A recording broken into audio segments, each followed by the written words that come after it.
एक बार इतना झगड़ा हुआ था, तेरे फूफा जी ने मुझे बहुत मारा था और फिर मैं आकर बैठ गई यहाँ पर।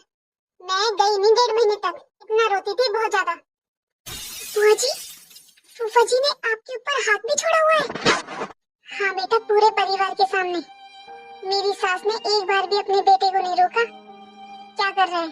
अब मेरी जेठानियाँ और मेरी ननद, वो तो एक कोने में जाकर मुस्कुरा रही थी, जैसे वो तो बस यही सब चाहती थी। मेरी सास को तो खुशी जब मिलती थी जब उनका बेटा मेरे ऊपर हाथ छोड़ता था या मुझसे गुस्सा करता था। तुझे पता है, फिर मेरा ससुराल जाने का मन ही नहीं था। मैं पूरा 2 महीने यहाँ पर रही। आस पड़ोस की औरतें बात करने लगी, भाभी को भाई को सब पूछने लगे कि मैं क्यों नहीं जा रही हूँ। तेरी दादी तुझे पता है कब खत्म हुई थी? जब तेरे पापा की शादी भी नहीं हुई थी तब खत्म हो गई थी तेरी दादी।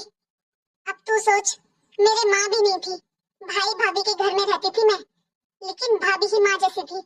मैं 2 महीने तक अपनी ससुराल नहीं गई। फिर तेरी मम्मी ने मुझे समझाया कि हर औरत के पास एक शक्ति होती है जो किसी के पास नहीं होती, उसे कहते हैं सहन शक्ति। बेटा, सहन शक्ति ना भगवान ने बस औरत को ही दी है और शादी के बाद वो आनी शुरू हो जाती है। और जैसे जैसे उम्र बढ़ती है ना औरत की, वैसे वैसे वो शक्ति और ज्यादा बढ़ने लगती है। भाभी के समझाने पर जब मैं अपने ससुराल गई ना, तो बस भाभी ने मुझसे यही बोला था कि सबसे पहले मैं अपने और तेरे फूफा जी के रिश्ते सुधारूं, और ये सब साथ रहने से मुमकिन है। जब मैं बार बार अपने मायके आकर बैठ जाती थी तो तेरे फूफा जी मुझे समझ ही नहीं पाते थे, उन्हें मैं ही गलत लगती थी।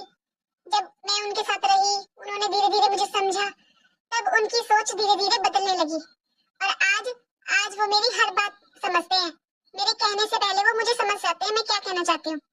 ये सब छोड़, अब तू बता, तेरी ससुराल में सब कैसे हैं? अपने बारे में तो कुछ बता बेटा। बुआ जी, अब आपसे क्या छुपाना है। बुआ जी, मेरी सास बिना मेरे साथ लड़ाइयाँ करती रहती है।